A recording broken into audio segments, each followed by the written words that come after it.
이스라엘 백성들은 우상을 섬김으로써 하나님을 떠났습니다. 하나님과의 관계가 무너지고 깨어졌기 때문에 이스라엘 역사는 곤두박질 쳤습니다.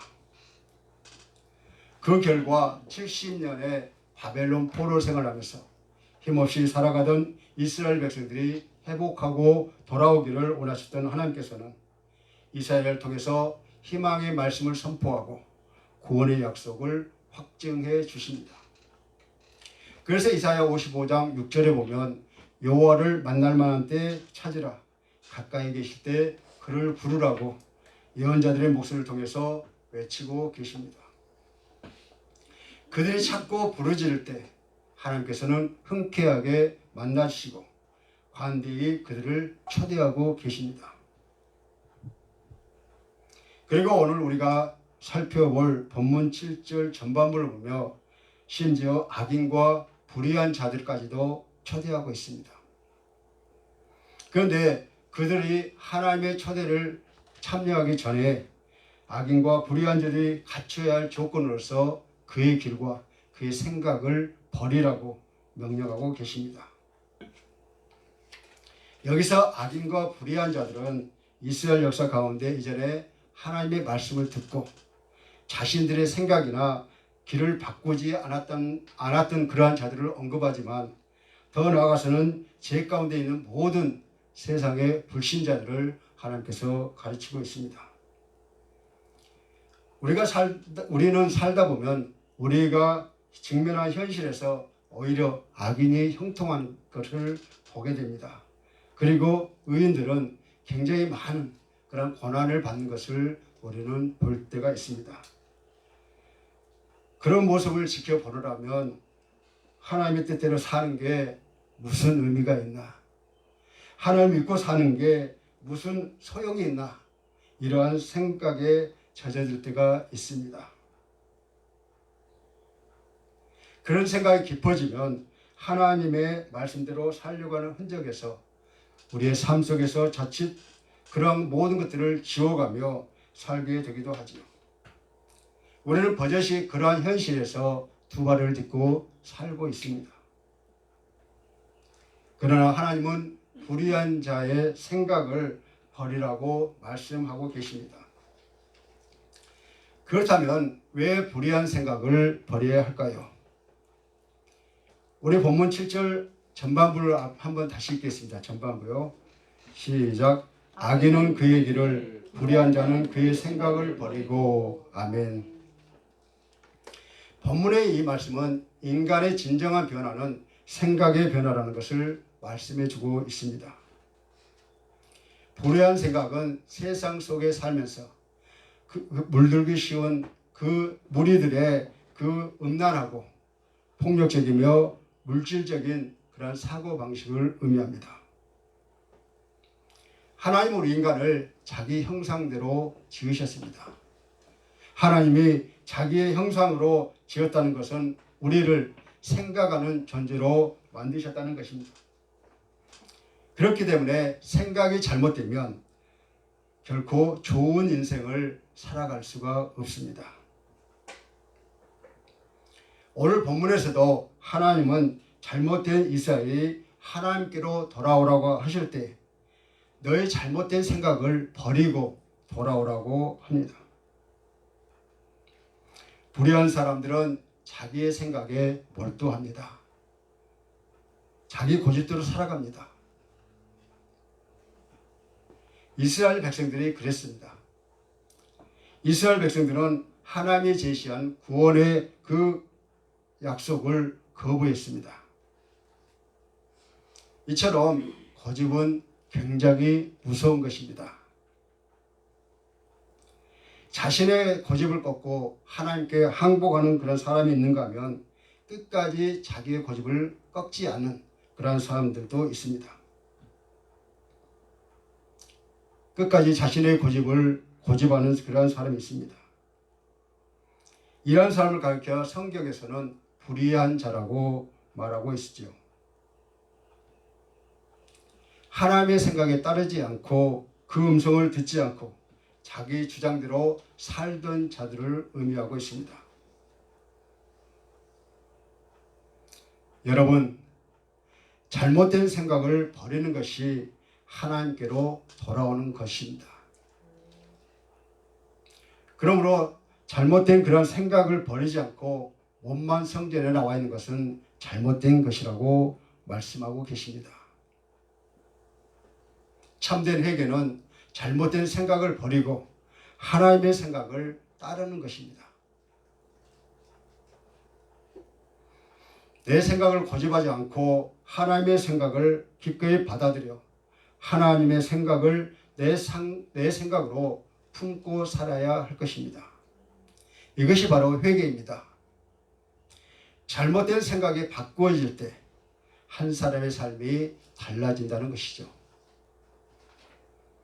우리가 잘 아는 다윗을 보십시오. 다윗이 골리앗과 마주쳤을 때 다윗이 나이가 어리다고 그를 비웃으며 다윗을 저주하고 그 위협했습니다. 그러나 다윗은 아랑곳하지 않고 겁내지도 않았습니다. 다윗은 만군의 여호와 이름으로 골리앗을 이길 수 있다는 생각으로 다윗을 물맷돌로 골리앗을 물리쳤습니다. 후에 사울 왕에게 쫓겨서 망명생활을 하는 그 불행한 가운데서도 사울을 죽일 수 있는 기회가 여러 번 주어졌습니다. 신하들이 당신의 원수 사울을 죽일 수 있는 기회를 하나님이 주셨으니 우리가 단칼에 죽입시다. 그렇게 이야기를 합니다. 이게 바로 우리의 생각이 아닙니까? 하나님이 이 기회를 주셨으니 우리가 이 일을 해야 되지 않겠습니까? 라고 우리는 이야기를 할 때가 있습니다. 그러나 다윗은 저 사람은 하나님께서 기름 부은 자다. 그래서 내가 손을 댈 수 없다라고 선한 생각을 했던 것입니다. 여러분, 죽이는 생각을 가지고 복을 받으려면 자신이 망하는 것입니다. 그래서 다윗은 하나님을 생각한 사람이었습니다. 우리 인간적으로 생각할 때는 사울을 얼마나 죽이고 싶겠습니까? 그러나 다윗은 하나님을 생각을 따랐기 때문에 내가 손을 댈 수 없다라고 단호하게 잘랐습니다. 그 결과 질투심이 많아서 다윗을 죽이러 간 사울은 망하고 원수 사울을 살렸던 다윗은 인생의 승리자가 되었습니다. 하나님이 지극히 그를 높여 최고의 사람이 되었던 것이죠. 여러분은 지금 어떤 생각에 지배를 받고 계십니까? 지금도 마귀는 우리의 마음에 여러 가지 생각을 집어넣고 있습니다. 우울한 생각을 집어넣습니다. 섭섭한 마음, 섭섭한 생각, 괘씸한 생각, 음란한 생각, 미움의 생각을 우리의 마음에 계속 사탄은 넣어주고 있습니다. 그러므로 우리는 한순간이라도 우리의 생각이 잘못되지 않도록 내 마음의 빗장을 굳게 잠궈 두어야 합니다. 지금 이 시간 주님의 음성을 듣고 혹시 잘못된 생각을 품고 있는 계신 분은 아니 계신지요? 그 생각을 버리고 주님께로 돌아오기를 주님은 간절히 바라고 계십니다. 말씀의 은혜를 받는 것이 중요한 것은 그 잘못된 생각을 바꿀 수 있기 때문이죠. 이런 예화가 있습니다. 옛날에 한 집에 두 아들이 있었습니다. 한 아들은 우산 장사를 했고 한 아들은 집신 장사를 했습니다. 그런데 어머니는 늘 걱정이 그칠 날이었습니다. 비 오는 날에는 집신 장사하는 아들이 잘 팔지 못할까 봐 걱정하시고 또 맑은 날은 우산 장사하는 아들이 잘 팔지 못하는 것을 걱정하는 그 걱정을 달고 살고 있었습니다. 그래서 옆에 있던 사람들이 하도 딱해서 왜 그렇게 걱정하십니까? 날이 맑으면 오늘 집신 잘 팔리겠네. 비가 오면 우산 잘 팔리겠네. 그런 생각하면 되지 않느냐고 말을 했습니다. 그 어머니가 정말 그 말대로 생각을 바꾸고 나니까 날이 맑아도 좋고 비가 오도 좋고 늘 좋은 생각을 하며 삶을 살아가는 그러한 이야기입니다. 그렇습니다. 우리에게 있는 부정적인 생각, 불신앙적인 생각, 나쁜 생각을 버리지 않고서는 우리는 결코 새로운 삶, 행복한 삶, 건강한 삶, 축복의 삶, 아름다운 삶을 살 수가 없다는 것입니다. 왜냐하면 나쁜 생각들이 악인의 길로 연결되기 쉽기 때문입니다. 그렇다면 우리가 피해야 할 악인의 길은 어떤 길일까요? 성경이 악과 선을 구별하는 기준은 근본적으로 하나님에 대한 자세와 관계가 있으며 일반 세상의 판단과는 차원이 다르다고 말씀하고 있습니다. 성경은 악을 근본적으로 하나님에 없이 사는 것, 하나님을 떠나서 그분과 상관없이 사는 자세를 말하고 있습니다. 하나님 없이 하나님을 염두에 두지 않고 자기 자신의 뜻을 따라서 생각하고 말하고 행동하는 모든 것이 악인 것입니다.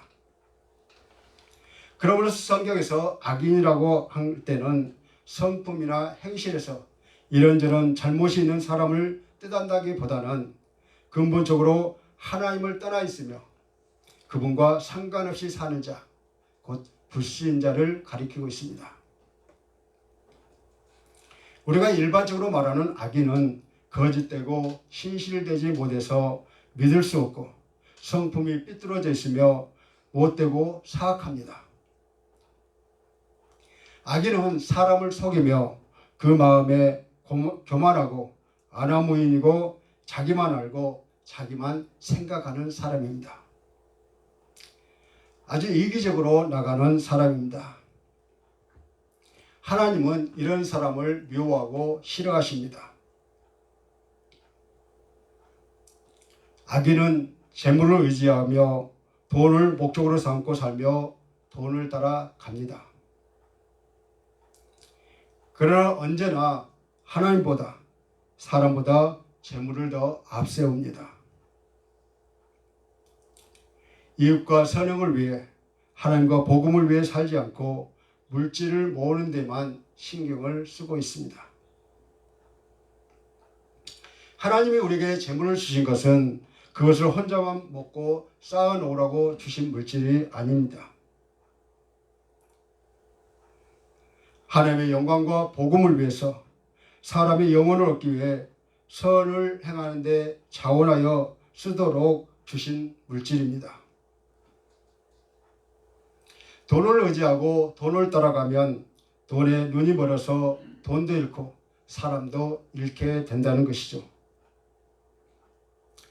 돈을 사랑하는 것이 일만하게 뿌리가 된다고 했으니 우리는 재물을 목적으로 삼고 세상 영광을 추구하면서 사는 어리석은 범죄를 짓지 말아야 하겠습니다. 왜냐하면 악인의 길은 결국에는 망하기 때문입니다. 재물을 의지하는 자는 어리석은 자요, 실패한 자요, 또 악인에게 서 있다는 것을 알아야 합니다. 그러므로 우리에게 이런 악은 없는지 우리 자신을 이 시간 살펴보시기를 바랍니다.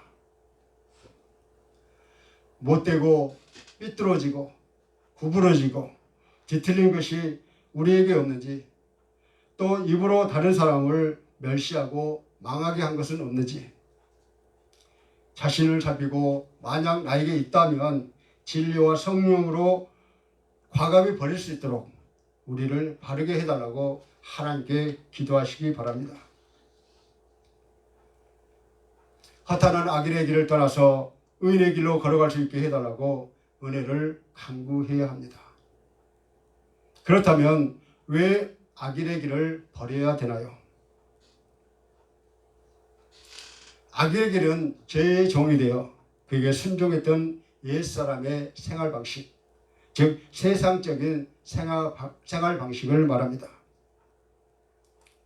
그런 점에서 비추어 볼 때 악인에게는 양심이 전혀 작동되지 않습니다. 그들은 사람을 죽여도 가책이 없습니다. 그냥 무덤덤합니다.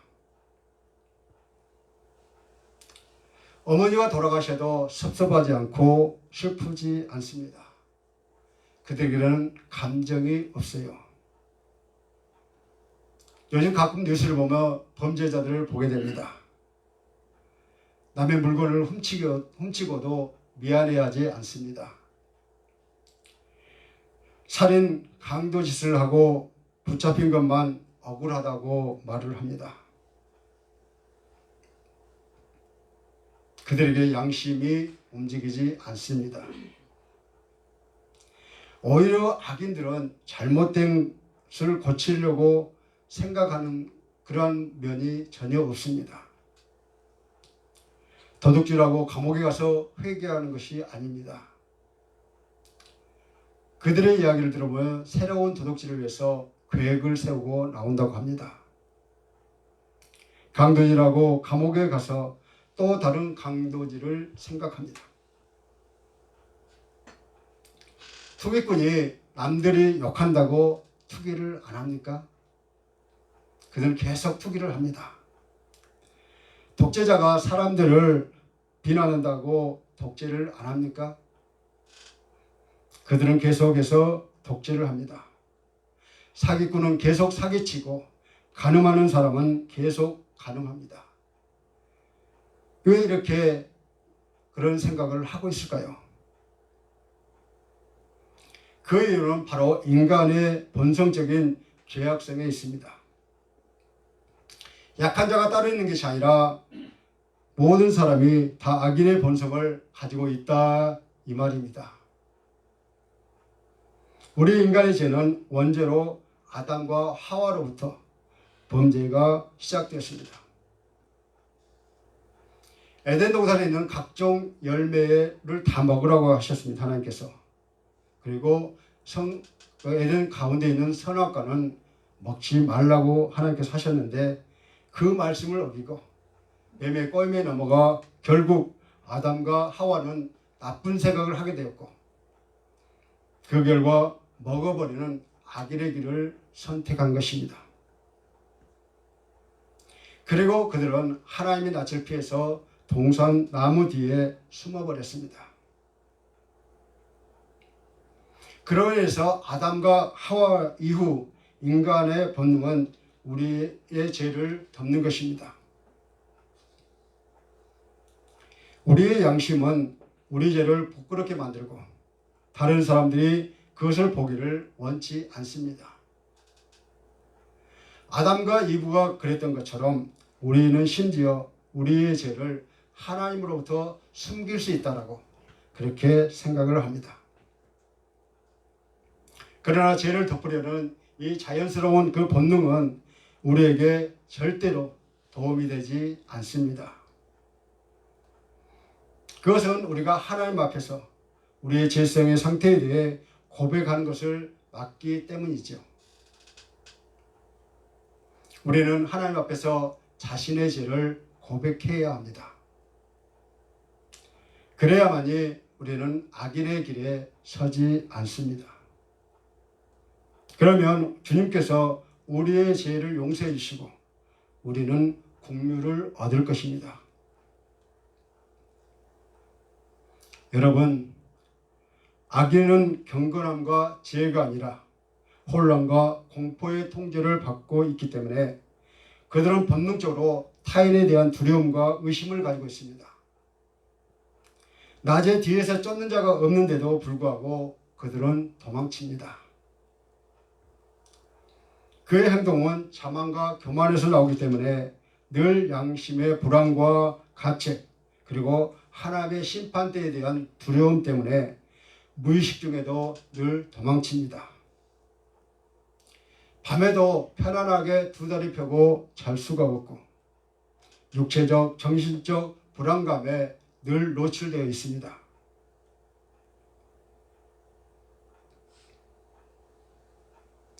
악인의 길은 말씀대로 살지 않으며 악한 계획, 거짓된 사상을 따르기 때문에 복 있는 사람이 될 수가 없습니다. 욕심이 많으면 악한 그 길이 잘못된 길인 줄 알면서도 마음이 끌리게 되는 것을 억제하지 못합니다. 나는 선하려고 했고 악과 타협하지 않는다고 하면서도 나도 모르게 오만한 자리에 앉았던 적은 없으신지요? 악의 길은 한마디로 하나님이 원하시지도 기뻐하시지도 않는 길입니다. 그러므로 우리가 악인의 길을 버려야 하는 이유가 바로 여기에 있는 것입니다. 왜 악인의 길을 버려야 하나요? 우리는 하나님의 자녀로서 거룩하게 살기 위해서입니다. 복 있는 사람이 되기 위해서입니다. 사랑하는 성도 여러분, 결국 악인과 불의한 자가 누굽니까? 자신의 길을 고집하는 사람, 자신의 생각으로 가득 찬 그런 사람입니다. 자신의 길을 고집하는 사람은 그 안에 말씀이 없습니다. 왜냐하면 고집이 센 사람은 자신이 정한 그런 개념이 있기 때문이죠. 그래서 그들은 자신이 정한 기준에 맞지 않으면 모두 잘못된 것이라고 그렇게 생각을 합니다. 이런 사람은 자기 세계 안에 갇혀 있는 사람입니다. 그래서 다른 세계를 전혀 보지 않습니다. 아예 그들은 다른 세계를 받아들이려고 하지 않습니다. 성경에서는 이러한 사람들을 가리켜서 불의한 자, 악인이라고 그렇게 말씀하고 계십니다. 그럼에도 하나님께서는 그런 자까지도 자기 생각을 버리고 돌아오기를 바라시며 만일 돌아오면 긍휼히 여기시고 그들을 너그럽게 용서하신다고 말씀하고 계십니다. 한마디로 죄에 대한 회개를 제시하고 있습니다.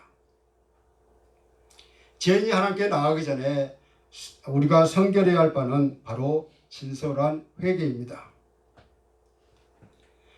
우리가 하나님을 만나려면, 우리가 하나님께로 돌아가려면 자신의 생각과 고집을 반드시 버려야 하는 것입니다. 삶의 모든 것은 하나님과의 관계에 따라 결정됩니다. 그러므로 하나님과의 관계를 우리가 확인하는 것이 매우 중요하다는 것이죠. 이스라엘 백성들이 하나님을 떠날 때마다 하나님께서는 사사들을 보내시고 또 선지자를 통해서 그들을 부르셨음을 우리는 기억할 수 있습니다. 말씀을 맺겠습니다. 하나님의 말씀을 길로 삼은 사람은 복된 사람입니다. 하나님은 죄가 있는 사람, 악인들을 미워하시고 반드시 그들을 멸망시키십니다. 악인은 생각이 부정하고 비관적이며 그 사람은 결코 좋은 인생을 살아갈 수가 없습니다. 어려운 환경이 우리를 불행하게 만들지는 않습니다. 부정적인 생각, 부정적인 그 비관이 바로 우리의 삶을 불행하게 만드는 것이죠. 환경이 아니라 생각이라는 것입니다. 좋은 생각을 가진 사람은 환경이 아무리 어려워도 내 병마가 무서워도 그 병마를 이기고 승리의 자리에 나아가게 될 줄 믿습니다. 하나님의 자녀된 우리는 부정적이고 비관적인 불의한 생각을 버리고 악한 길을 떠나 마음속에 하나님이신 아름다운 생각이 충만해질 때 남은 생애를 하나님께 영광이 되고 많은 이웃들에게는 기쁨과 소망을 주고 나와 자녀들에게는 은혜와 축복 속에 풍성한 삶을 살아가게 될 줄로 믿습니다. 이 은혜가 저와 여러분에게 함께 하시기를 주님의 이름으로 간절히 축원합니다. 이 시간 나의 좋은 생각, 나는 의인의 길로 살아가고 있는지 잠시 묵상하시겠습니다.